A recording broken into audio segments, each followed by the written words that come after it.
नमस्कार, आदाब। News click में आज आपका स्वागत है। आज हमारे साथ जुड़े हैं डॉक्टर योगेश जैन, जन स्वास्थ्य सहयोग से, और Bappa Sinha, free software movement of India से। आज हम इनसे चर्चा करने वाले हैं भारत सरकार के इस दावे पर कि लॉकडाउन के कारण करीबन 14 से 29 लाख इन्फेक्शंस फैलने से बचे हैं और 70,000 के आसपास जानें भी बच गई हैं। और सरकार का कहना है कि ये फिगर्स मॉडलिंग प्रोजेक्शन से है, जो कि इंडिपेंडेंट एजेंसीज ने करी है। तो डॉक्टर योगेश, पहले अगर आप हमें बता सकते हैं कि आपको इस दावे के बारे में क्या लगता है, खासकर अगर हम अभी की स्थिति देखें, जब करीबन रोज़ ही हम 6 से 7 हज़ार नए केसेस देख रहे हैं और रोज़ ही हमें ये बिगेस्ट सिंगल डे जंप्स देखने को मिल रहे हैं। तो अभी की स्थिति अगर हम देखें तो आपको क्या लगता है कि क्या लॉकडाउन से ये जानें बची हैं? तो अगर हम अभी के समय में देखें तो तकरीबन 12 से 13 दिन में हमारे जो केसेस हैं वो डबल हो रहे हैं। जो जी। हमारे जो डायग्नोसिस बनाए जा रहे हैं, इसके अलावा हम जो कितने और लोग हैं जिनका डायग्नोसिस नहीं हो रहा उनके बारे में तो हमको पता ही नहीं है। इसके अलावा मृत्यु की संख्या भी 2 गुना हुई है। और कुछ विशेष राज्यों में तो ये समस्या अ, हर 5 दिन में या पिछले 6 दिन में ही दोगुनी से ऊपर हुई है। तो ये कहना किसी भी रूप से कि बीमारी स्थिर है या कम हो रही है, ये तो कह ही नहीं सकते। और यदि हम जो सरकार के द्वारा पेश करे गए आंकड़ों को देखें और मॉडलिंग के अनुमानों को देखें, इसके आधार पे उन्होंने ये क्लेम कर रहे हैं कि बीमारी लॉकडाउन की वजह से हम उसमें अंकुश लगा पाए। अंकुश ही नहीं, उन्होंने तो बोला कि हमने जानें बचाई हैं और ये बीमारी होने से बचाई है। तो ये तो कहना सबसे पहले बिल्कुल ही बेबुनियाद है कि बीमारी हमने उसमें रोकथाम कर ली या बचा ली। क्योंकि अभी तो बीमारी का ये इस महामारी का कोई आगाज अभी तो आगाज ही हुआ है। आगे तो हमको पता भी नहीं कि कितने लोगों को बीमारी होगी। हम ज्यादा से ज्यादा ये कह सकते थे कि ये जो मृत्यु है या बीमारी है, इसमें हमने इनको कुछ समय के लिए रोक पाए हैं। आगे वो समय बताएगा। लेकिन जो मुझे सबसे बड़ी परेशानी इन आंकड़ों पे और इन अनुमानों पे लगती है वो ये कि इन्होंने ये तुलना करी है जिस किस्म का लॉकडाउन इन्होंने किया है उससे कुछ ना करने की स्थिति से। क्या हम ये मान के चलते कि अगर हम लॉकडाउन ना करते जिस रूप से भारत सरकार ने लॉकडाउन किया है, तो क्या हम हाथ पे हाथ धरे बैठे रहते और कुछ ना करते? ऐसी स्थिति के अलावा की जगह हमको अ, इस इस इस भीषण लॉकडाउन से की तुलना करनी चाहिए थी, जैसे रीजनल लॉकडाउन या और किस्म के तरीके रोकथाम के, उनसे तुलना करके हमको कह पाते कि इस लॉकडाउन का क्या लाभ हुआ है या नहीं हुआ है। तब सब ये बात शायद ज्यादा जायज होती। और इस समय में जो लॉकडाउन में जो ये मॉडलिंग इन्होंने करी है, इसके बारे में तो मैं कुछ अभी कहना भी नहीं चाहूंगा। तो बप्पा, आप बता सकते हैं आपको क्या लगता है इस बारे में, और ये जो मॉडलिंग फिगर्स यूज़ हो रहे हैं, मॉडल्स जो यूज़ हो रहे हैं, इनके बारे में अगर आप कुछ बता पाए कि ये कैसे बनते हैं, इनको कैसे इस्तेमाल किया जाता है, और हम इन पे कितना निर्भर रह सकते हैं ऐसे लॉन्ग टर्म प्रिडिक्शंस के लिए। देखिए आपको ये पहले समझना पड़ेगा कि ये मॉडलिंग जो करते हैं एपिडेमिक मॉडलिंग, इसका उद्देश्य क्या है। इसका उद्देश्य ये नहीं है कि आप एग्जैक्टली बता सके कि 1 महीने बाद या 2 महीने बाद कितने केसेस होंगे और कितने डेथ्स होंगे। कोई भी ये वर्ल्ड ओवर जो मॉडलिंग करते हैं, they are not predicting, the purpose of the model is not to predict an exact number. The purpose of the modeling is to say that at the beginning of the epidemic, these epidemics tend to grow exponentially. So then what should be the public policy response to that exponential growth, right? So you can use the model to some extent in the short term to predict how many hospital beds you need, how many ventilators you need, how much testing you need to do. That is the purpose of the model. Uh, no self-respecting epidemiologist will say that I can tell you exactly 1 महीने बाद कितने deaths होंगे या कितने infected cases होंगे. And see अगर if the models were so reliable, then आपके नीति आयोग के members, they were predicting on April 23rd that by May 16th, cases will become zero. Right now, instead of becoming zero, the cases are now every day we are doing an all-time record. Right, so clearly their models don't work. But the it's a different thing from saying that the models don't work. The models are not meant to predict. So see, these models typically are variations of what are called SIR or SEIR models. So these models are gross simplifications from exactly how epidemics spread. And the models, for example, assume the entire population is homogeneous. They assume a fully connected population. So the probability of me infecting somebody who's sitting next to me in my home or in my office is the same as me infecting somebody who is sitting in a faraway city, right? So these models don't model the complexity of human interaction. So to then take what the model predicts and make future predictions is a meaningless exercise. It's only used for propaganda purposes, saying that that you can save a lot of you have saved a lot of lives, right? The other thing which Yogesh ji was already saying is that to assume that once an epidemic starts, that no action will be taken, right? Even if you were to take the model numbers at face value, see, even if the government was not going to take any action, humans change their behavior when epidemics happen, right? So if people are dying around you, you will normally not go do things which you would like. You would not go to a restaurant. You would hesitate in meeting outside people. Those are normal human tendencies, right? So to say that even those would not happen is really ridiculous. और doctor Yogesh, अगर हम नीति आयोग की statement की बात करें तो doctor VK Paul जो है नीति आयोग से, उन्होंने कहा कि जो पर्पस था लॉकडाउन का वो अचीव हो गया है, और क्योंकि लॉकडाउन में तो नहीं रह सकते हम पूरे टाइम, तो अब एक बैलेंस बनाने का समय आ गया है.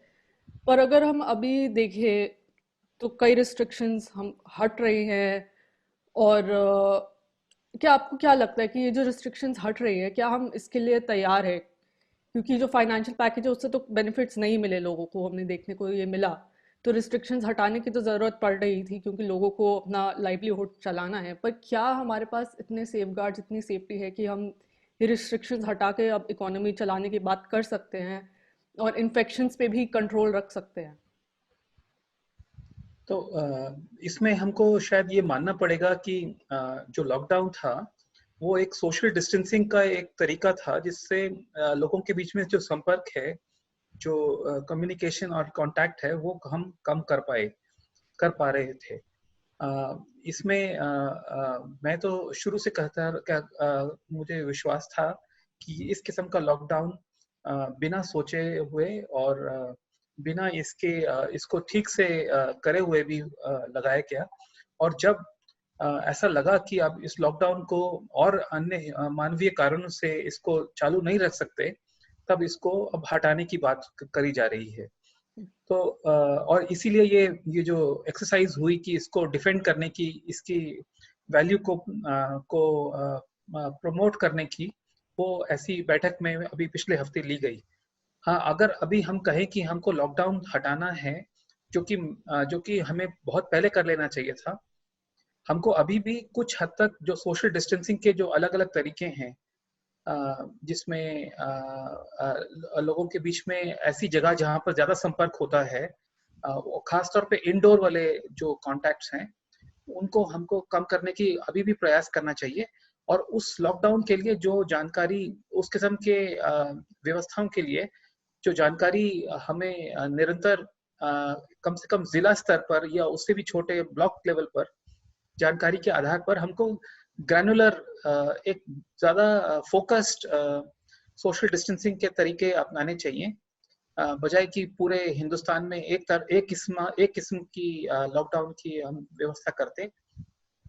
और यदि ये तो हमको मान के चलना ही पड़ेगा कि अगर हमारी व्यवस्थाएं जो इस बीमारी से निपटने के लिए कुछ हद तक बन गई हैं, उसको अगर जहाँ पर वो पूरी हुई लगती हैं, वहाँ पर हम इस बीमारी से सामना करने के लिए तैयार होते हुए हमको अपने बाकी जीवन को चलाते रहने के लिए जरूरी है।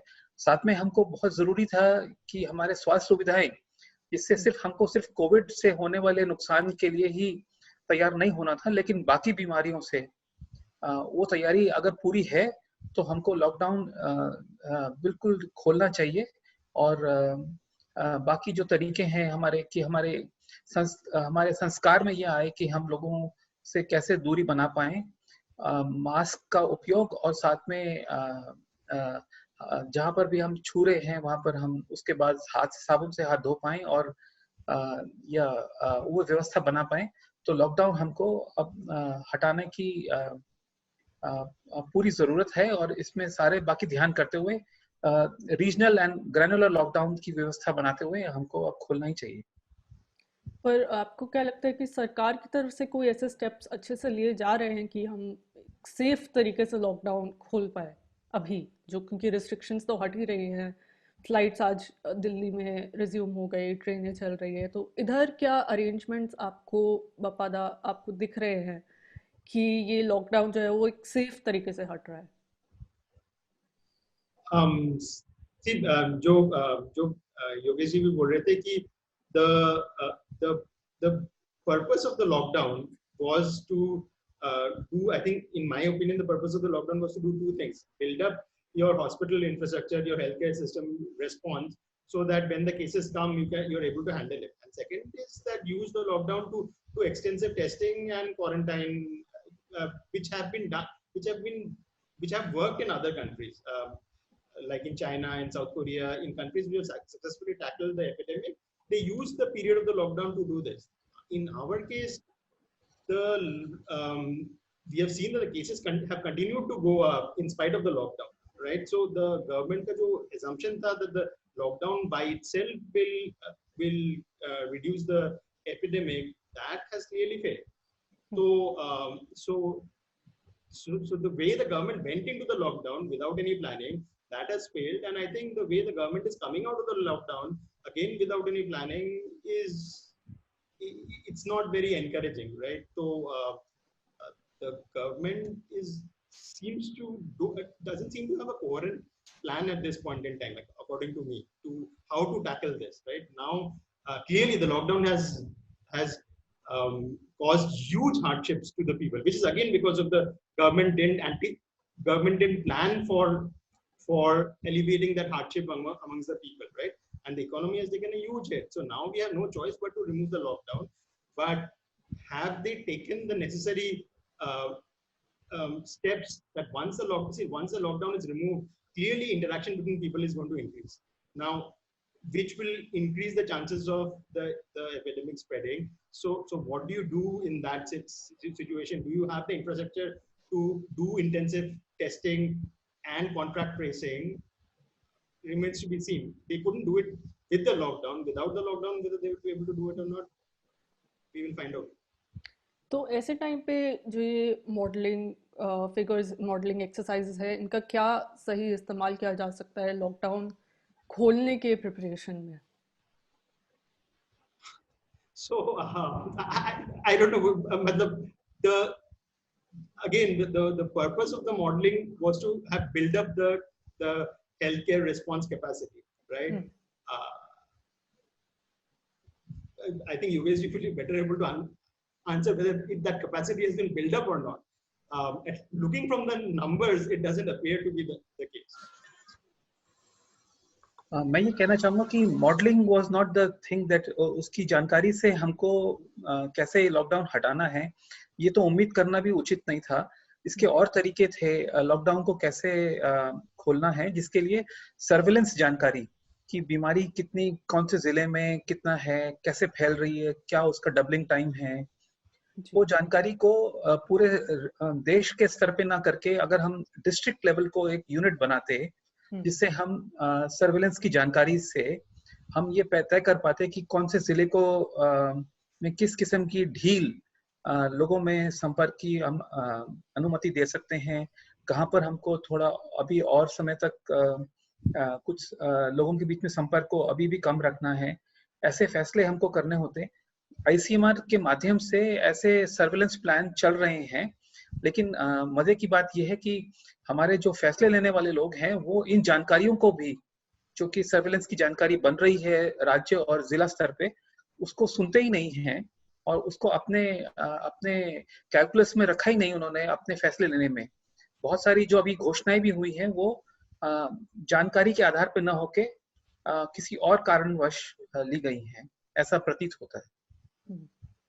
तो शुक्रिया डॉक्टर योगेश और बप्पा आज हमारे साथ जुड़ने के लिए। आज के लिए इतना ही, देखते रहिए न्यूज़ क्लिक।